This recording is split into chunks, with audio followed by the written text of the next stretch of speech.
Good morning.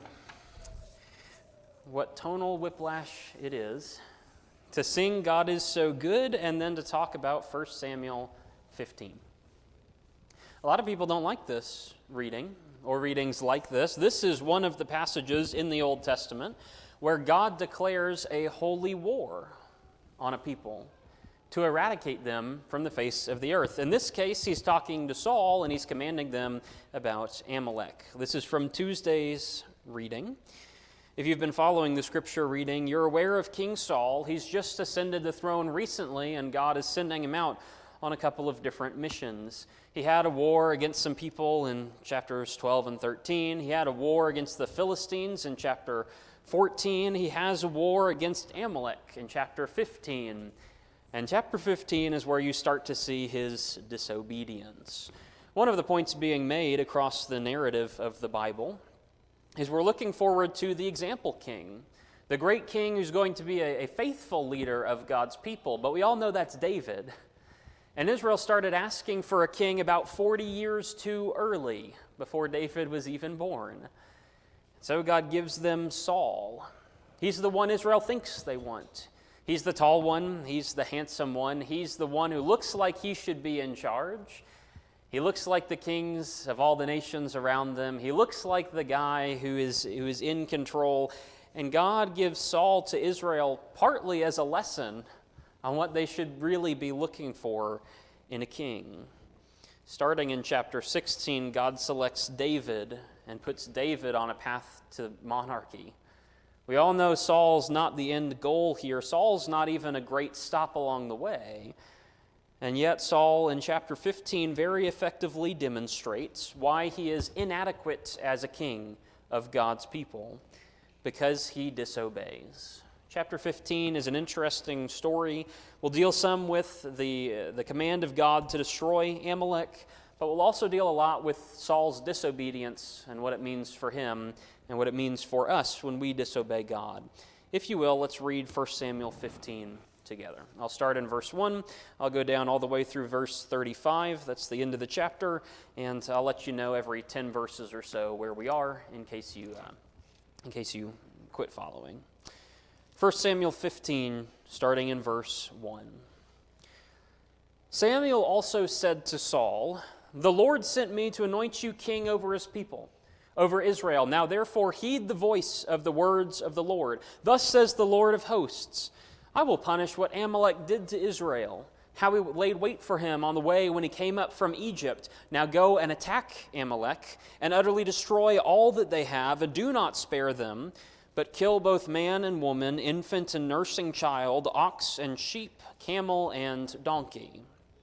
So Saul gathered the people together and numbered them in Telaim, 200,000 foot soldiers and 10,000 men of Judah. And Saul came to the city of Amalek and lay in wait in the valley. Then Saul said to the Kenites, "Go, depart, get down from among the Amalekites, lest I destroy you with them. For you showed kindness to the children of Israel when they came up out of Egypt." So the Kenites departed from among the Amalekites.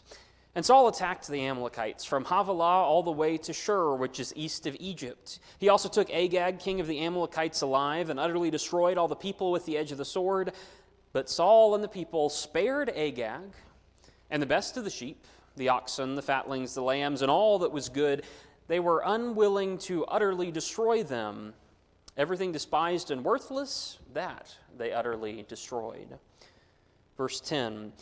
Now the word of the Lord came to Samuel, saying, "I greatly regret that I have set up Saul as king, for he has turned back from following me and has not performed my commandments." And so it grieved Samuel, and he cried out to the Lord all night. So when Samuel rose early in the morning to meet Saul, it was told Samuel, saying, "Saul went to Carmel, and indeed he has set up a monument for himself, and he has gone on around, passed by, and gone down to Gilgal." And Samuel went to Saul, and Saul said to him, "Blessed are you of the Lord. I have performed the commandment of the Lord." But Samuel said, "What then is the bleating of the sheep in my ears and the lowing of the oxen which I hear?" And Saul said, "Well, they have brought them from the Amalekites. The people spared the best of the sheep and the oxen to sacrifice to the Lord your God, and the rest we have utterly destroyed." And Samuel said to Saul, "Be quiet, and I will tell you what the Lord said to me last night." He said, "Speak on." So Samuel said, "When you were little in your own eyes, were you not head of the tribes of Israel? Did not the Lord anoint you king over Israel? Now the Lord sent you on a mission and said, 'Go and utterly destroy the sinners, the Amalekites, and fight against them until they are consumed.' Why then did you not obey the voice of the Lord? Why did you swoop down on the spoil and do evil in the sight of the Lord?" And Saul said to Samuel, "But I have obeyed the voice of the Lord and gone on the mission on which the Lord sent me and brought back Agag, king of Amalek. I have utterly destroyed the Amalekites, but the people took of the plunder, sheep and oxen, the best of the things which should have been utterly destroyed, to sacrifice to the Lord your God in Gilgal." Verse 22, then Samuel said, "Has the Lord as great delight in burnt offerings and sacrifices as in obeying the voice of the Lord? Behold, to obey is better than sacrifice, to heed than the fat of rams. For rebellion is as the sin of witchcraft, and stubbornness is as iniquity and idolatry. Because you have rejected the word of the Lord, he also has rejected you from being king." And Saul said to Samuel, "I have sinned. For I have transgressed the commandment of the Lord and your words, because I feared the people and obeyed their voice. Now therefore, please pardon my sin and return with me, that I may worship the Lord." But Samuel said to Saul, "I will not return with you. For you have rejected the word of the Lord, and the Lord has rejected you from being king over Israel." And as Samuel turned around to go away, Saul seized the edge of his robe, and it tore. So Samuel said to him, "The Lord has torn the kingdom of Israel from you today. He has given it to a neighbor of yours who is better than you. And the strength of Israel will not lie or relent, for he is not a man that he should relent." Then Saul said, "I have sinned. Yet honor me now, please, before the elders of my people and before Israel, and return with me, that I may worship the Lord your God." So Samuel turned back after Saul, and Saul worshiped the Lord. Verse 32, then Samuel said, "Bring Agag, king of the Amalekites, here to me." So Agag came to him cautiously, some versions say cheerfully.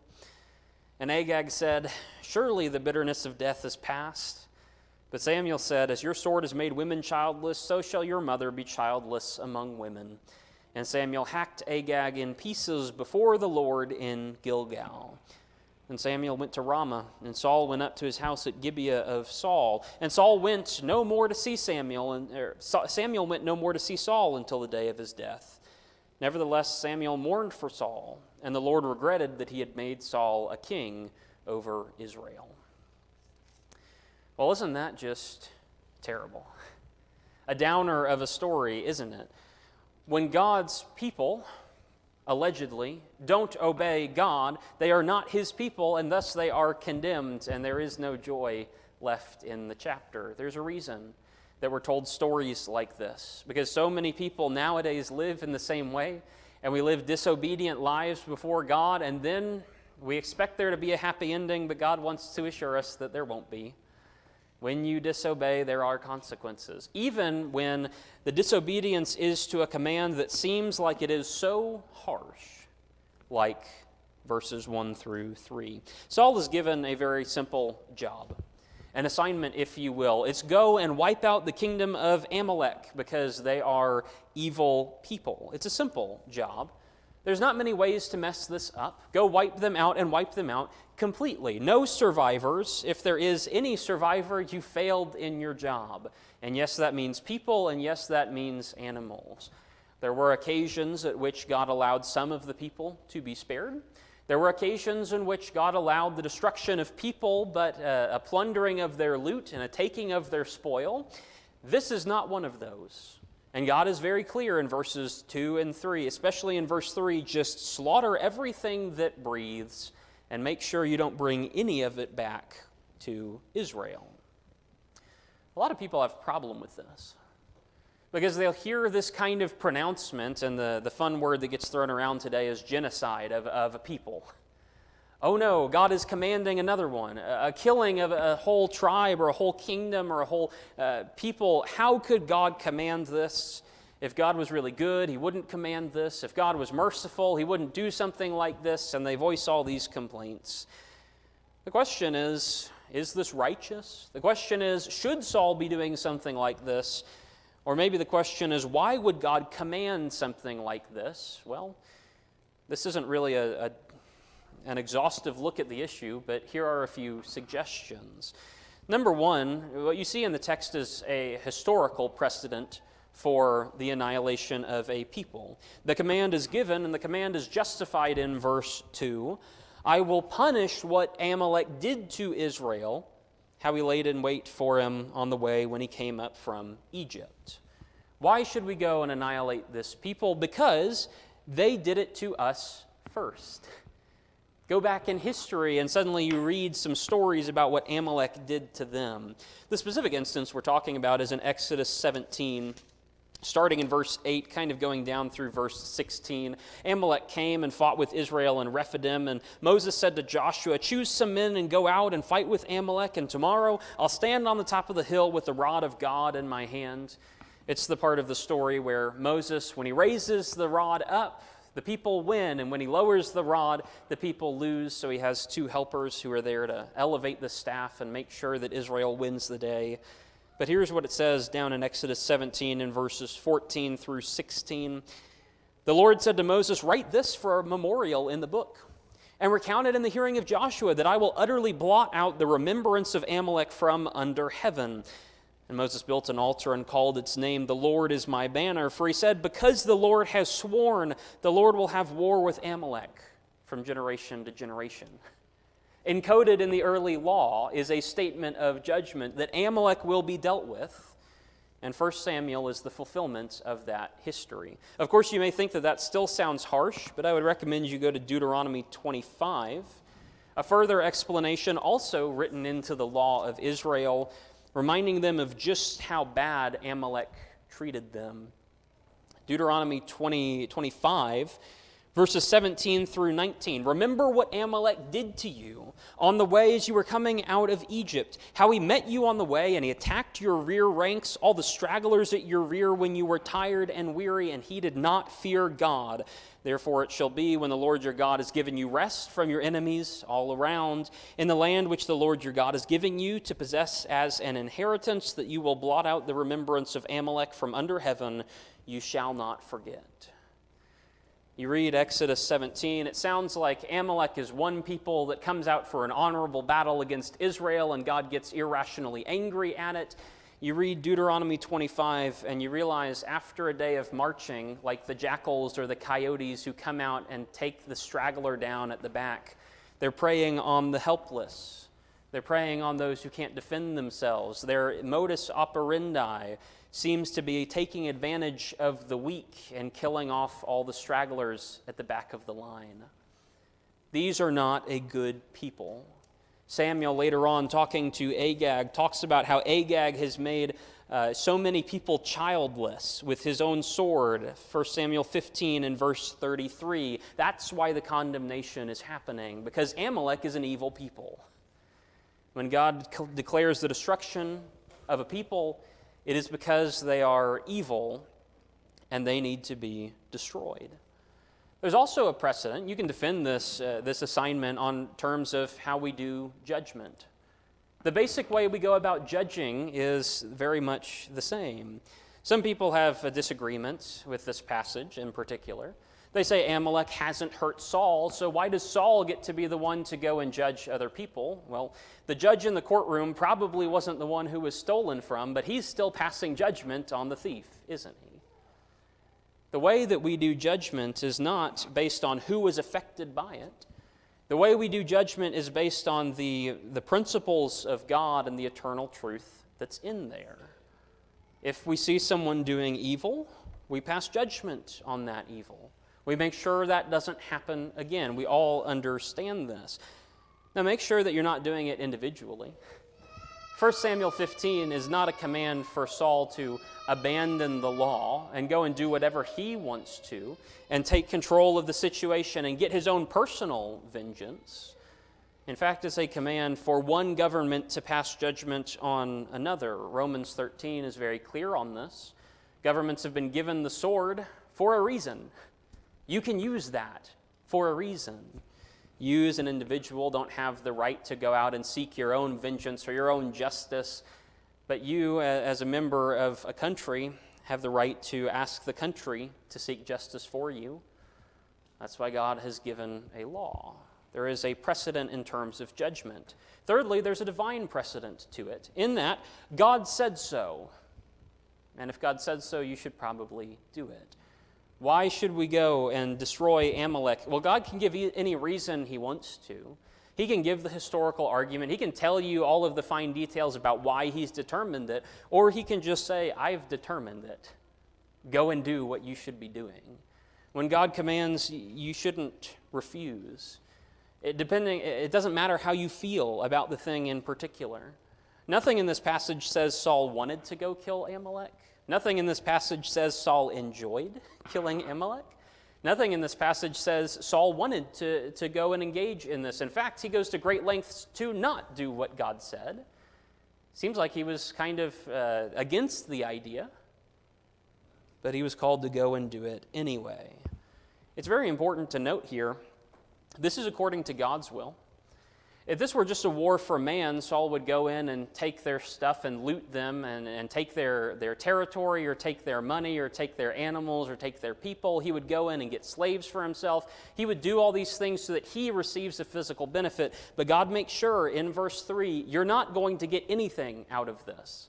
This is to accomplish justice and justice alone. That's why we're here. It's a higher calling. If you have issues with how God's dealt with people, take it up with God. I don't think you'll get very far against him because when he declares it, it is so. And the fourth thing you should consider here as well, for Saul specifically, should Saul be the one to go and do this? I think he should, because there is a bit of a physical precedent that's being set here. Why was Saul picked to head up this mission? It's because he's the king.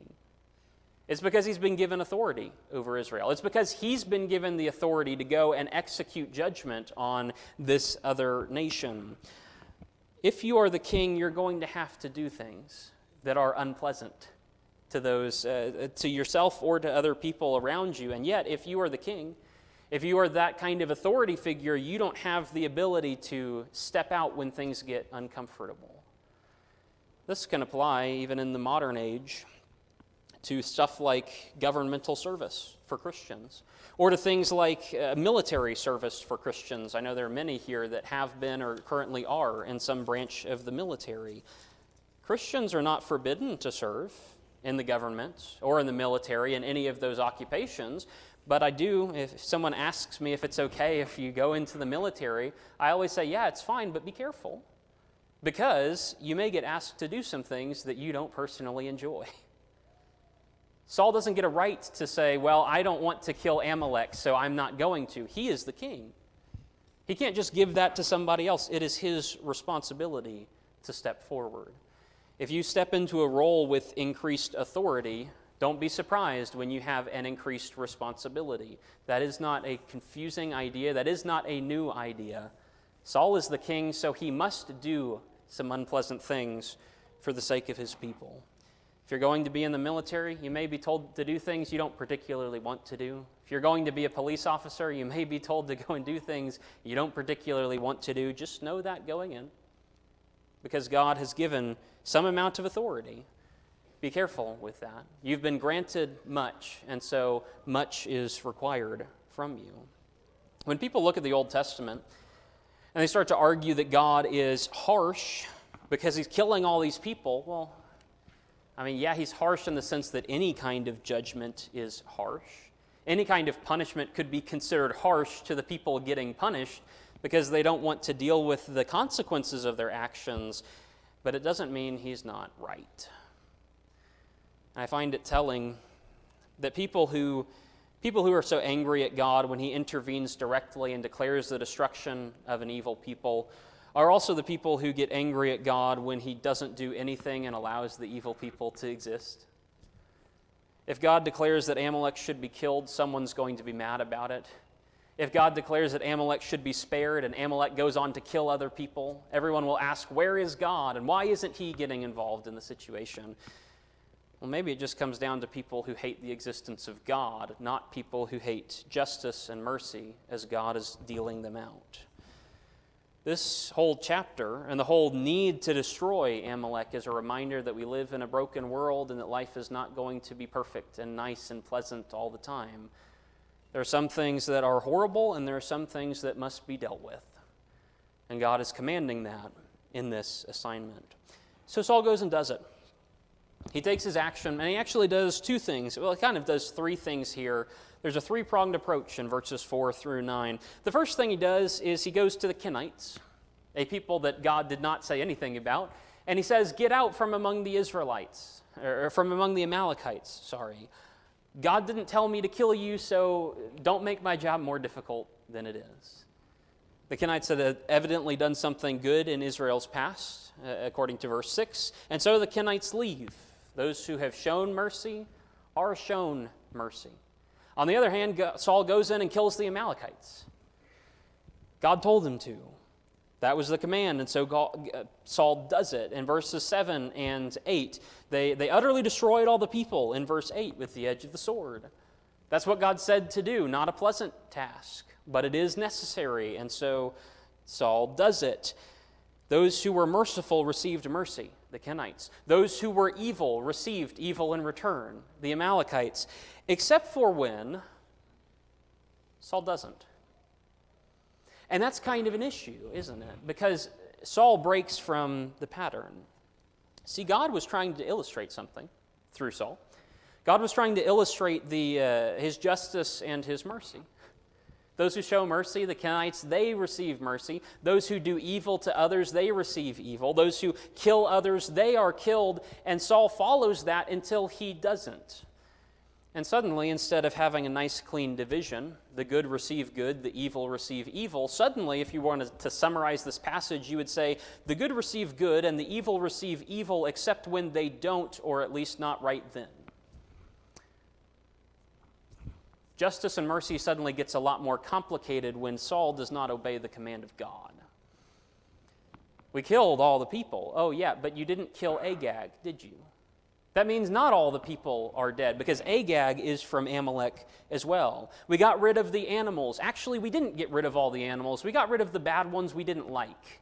We kept the other ones, maybe for sacrificial purposes, maybe because we just wanted the stuff. And suddenly God's nice, neat picture of justice and mercy that was so perfectly split is now destroyed because Saul decided to come in and interfere. It's not just a simple disobedient action to one of the commands of God. He's messing with cosmic justice right here. There's a reason God comes down so hard on Saul, because Saul had a job. So the job gives you something to obey. When you don't obey, there are consequences. And that's the entire rest of the chapter. The non-issue is getting the Amalekites killed. Mostly, for the most part, it's very, very easy. And then you have the rest of the chapter, which is Samuel's confronting Saul about everything that went wrong. And of course you say, oh, it's not that much. He let one person live, and maybe some animals, but the animals aren't even moral creatures. What do they even matter? It's basically he left Agag alive. Saul did everything. He did 99%, but he left the one. And so, yeah, the one is bad, but he did mostly good, and we like to make excuses for people who do things like that. But unfortunately, God holds people accountable when they disobey.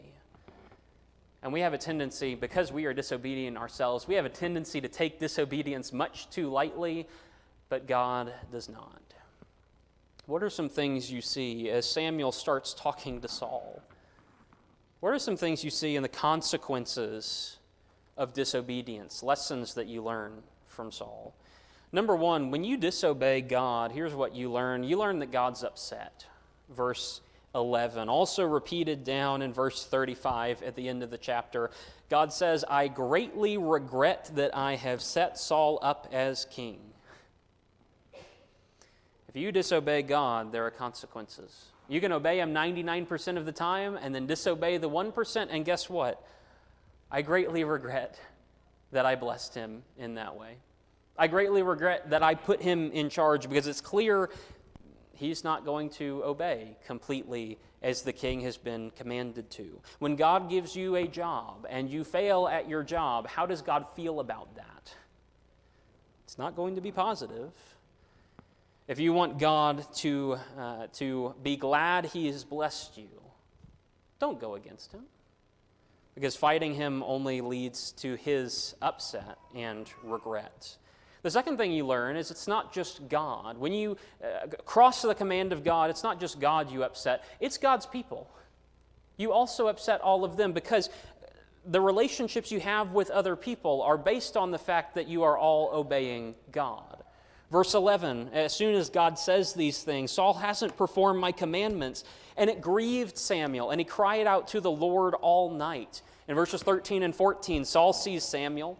Saul tries to have a nice, pleasant conversation. Look at my obedience. Look at how well I obeyed most of the time. And Samuel is forced to say, why did you not obey fully? I can't have a good conversation anymore because there is a problem. See, the fact is, Saul and Samuel have a relationship because both of them are obeying God. And when Saul refuses to obey God, suddenly the foundations for your relationship are kind of shaky at that point. The reason we have relationships even today with other Christians is not because other Christians are such great people. It's because God is our foundation and we all believe in him. If someone quits following God, suddenly my relationship with that person is very unfounded, because everything is built on the idea of loving God first. The greatest commandment in the law is love the Lord your God. And the second is like it, love your neighbor as yourself. And we put a lot of emphasis, I put a lot of emphasis on that idea, love your neighbor as yourself, right? It's 1 John. If you don't love your neighbor who you have seen, you cannot love God whom you have not seen. But at the same time, there's a reason the greatest commandment in the law is always love the Lord your God. And loving your neighbors stems from that. When you fail to follow after God, our conversations are not going to be quite so pleasant, because there's a problem that needs to be corrected. And if there is no correction at the problem, there's going to be a fracture in that relationship. A third thing that you learn from Saul's disobedience is a reminder that you have no excuses. Samuel asks a question, verse 19, why didn't you obey? Why did you swoop down on the spoil? God had told you not to do that. Why did you decide to do it? And Saul says, but I did obey. Verse 20, I've killed all of the Amalekites except for Agag. So I didn't obey, but maybe I kind of did. I mostly did. Verse 21, he says, sparing the animals was not my idea. It was the people's idea. To which we say, well, Saul, aren't you the king? Aren't you the guy who's in charge? Don't you have the authority to tell them to execute the animals anyway? And yet he doesn't. Saul tries to make excuses, like Moses tried to make excuses back in Exodus. God didn't let Moses get away with it. God won't let Saul get away with it either. What excuse do you have for disobedience? If God has called you to do something for him, you are capable of doing something for him. He makes you capable of doing it for him.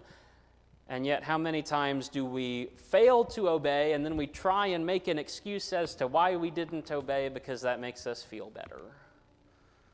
Saul is a reminder, you have no excuses. You've been called to do a job, so go and actually do the job. Why did you keep the king alive? Why did you let your people run amok and do whatever they wanted to? Why did you authorize these things? God gives a command, you obey the command. It's not a complicated issue until we mess it up and ignore the commands God has given. A fourth lesson that you learn from Saul is it's better to ask permission than it is for forgiveness. We have a cute little saying in the English that's the other way around. Better to ask forgiveness than for permission. In other words, if I don't know exactly what to do, I may as well try something and then hope it works out well, or if it doesn't work out well, then I'll come back around, then I'll say, oh, I'm sorry it didn't work out, and we can all make things better afterwards. What does God say about that? Verse 23 and 24. To obey is better than to sacrifice. I would rather you obey than have to offer sacrifices after the fact. Too many people come to God with this assumption and this idea That God is, I'm not exactly sure how to honor God, so I'll throw my own idea at it, and if that's not quite perfect, well, God will accept my repentance. Actually, what God says is, it's better for you to clarify what you should be doing and then do that instead of having to offer a sacrifice in the meantime.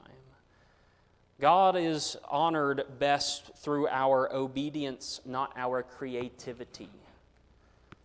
People need to think about that when you come before God to worship, when you go back home and you're by yourself and you're thinking how you can serve God. He's given you pretty clear instructions. Follow those instructions. Don't invent your own ideas about how to serve Him. God does not take kindly to the sacrifices being left over from evils that have been committed. If you are going to follow God, do it how He says, not how you want to. To obey is better than to sacrifice. Verse 22 is famously quoted for a reason. The fifth lesson you learn from Saul's disobedience is that sin has lasting consequences. And I'm not talking just spiritually, or maybe I'm not even talking spiritually at all. Look at verses 25 through 29. It's an odd interaction. As Saul says to Samuel in verse 24, actually, I have sinned, I have transgressed against the commandment of the Lord and your words. Verse 25, please pardon my sin and return with me. He's asking for two different things. He wants forgiveness, and he also wants Samuel's presence, the prophet of the Lord who's coming with him so that he knows he's not fully rejected by the Lord. And what does Samuel say in verse 26? I will not go with you. He rejects the idea that he will accompany Saul and give him his presence. Nowhere does Samuel say, you are forgiven from the Lord. But nowhere does Samuel say, you're not forgiven by the Lord, because actually Samuel's not in charge of that. That's on God's end. There's nothing in the passage to indicate Saul is not forgiven. Actually, Saul goes back and worships God. He seems to repent. He has all the right words, at least. He does all the right actions. It seems like maybe he's headed in the right direction. But even so, do you know what's solidified here? It's verse 26, verse 28 and 29. Saul will no longer be king over Israel. Saul can be forgiven and go to heaven, but Saul will no longer be the king. And that's something that it will not change. Sometimes when you sin, you can be forgiven of your sin, but your sin brings consequences with it that linger on even after forgiveness. If someone has entrusted you with their money and you take their money and use it for yourself, even if you come clean and you ask for forgiveness and you return them the money that you owed them, they're not going to give you money anymore. There are consequences with that. If you are an alcoholic and you get you drink a lot and suddenly you get used to that, well, you can repent and you can be forgiven of that, but there's going to be a strong temptation trying to pull you back to the other side. Sin has consequences. The consequences don't go away when you are forgiven. You can go to heaven just fine, but it's going to be a difficult life if you indulge in your sin. Too many people engage in sin because they think it's fun or whatever, and they don't realize that it affects your physical life too. Spiritually destructive, absolutely, but it's physically destructive as well. Don't engage in those activities. Saul is no longer king. It's stripped away. Even though he repents, in chapter 16, Samuel goes up and finds David instead. Saul's line will not be king anymore because of his choices. Maybe he's in heaven. I have no idea. But he sure didn't have a good life on earth. The sixth thing that you learn is that the commandment that you disobeyed doesn't go away. And actually, the commandment that you disobeyed, and you disobey God, and you cause him all these problems, and somebody has to come back around and fix it anyway. You don't get free from anything. You did something bad just because you repented. It doesn't mean the law goes away. It means you have to go back and fulfill that law now because that law still exists. In this case, you see it through Samuel and Agag in verses 31 through 33. Samuel does end up going back with Saul. It's kind of odd. I'm not exactly sure what to do with it. When Saul appeals a second time in verse 30, go back with me before the elders of my people and before Israel. Honor me now. And Samuel does go back with him, but I don't think it's to worship with Saul. I don't think it's to give Saul a good reputation. I think it's to fix the problem that Saul caused. So what do you see? Saul bows down and worships the Lord in verse 1, and it seems like Samuel walks right past in verse 32, and he says, bring me Agag, and he cuts the man in pieces. Somebody has to do it. Saul proved himself unreliable, so Samuel, an old man now, is going to do it. And he takes it upon himself to fix the problem Saul caused. The commands still need obeying. You don't get out of obedience by flouting a command and then repenting of it later. The command must be obeyed. So don't try and get out of your service to God by that. And lastly, the thing that you see in verses 34 and 35, it's back to the consequences of sin, but it's the fact that your trust is broken. Once trust is broken, it is not something that can be easily reforged. And especially when it is a severe violation, it may just last for the rest of your life. Samuel used to come to Saul frequently. They used to talk. They used to have conversations. Saul is still trying to get some of that when he's talking to Samuel and trying to be chatty with him earlier in the chapter. But what do you see? 34 and 35, Samuel goes home to Ramah, Saul goes home to Gibeah, and they never see each other again. It's not that Samuel doesn't want to. He mourns over Saul. It seems he's praying for him. He wishes the best for Saul in verse 35. But some relationships just won't come back together after the trust is violated in that way. When you disobey God, you fracture your trust with God. When you do it in a way that hurts other people, you fracture your trust there too. And some relationships, even though sometimes things are forgiven, it is very difficult to forget. And Samuel just couldn't figure it out, even until he died a few years later on. Trust may be recoverable, but it's going to take a while. And if you sin in such a horrific way, it may not be recoverable at all. The warning of Saul is just obey. If you had just killed Agag and the rest of the animals, we wouldn't have any of this. But when we flout the command of God and when we ignore the things that he says, we bring all sorts of consequences on ourselves, spiritual and physical, that are going to dog you for the rest of your life. Don't do it. It's not worth it. Is it worth it for the moment of freedom where Saul didn't kill Agag and instead put handcuffs on him and brought him back?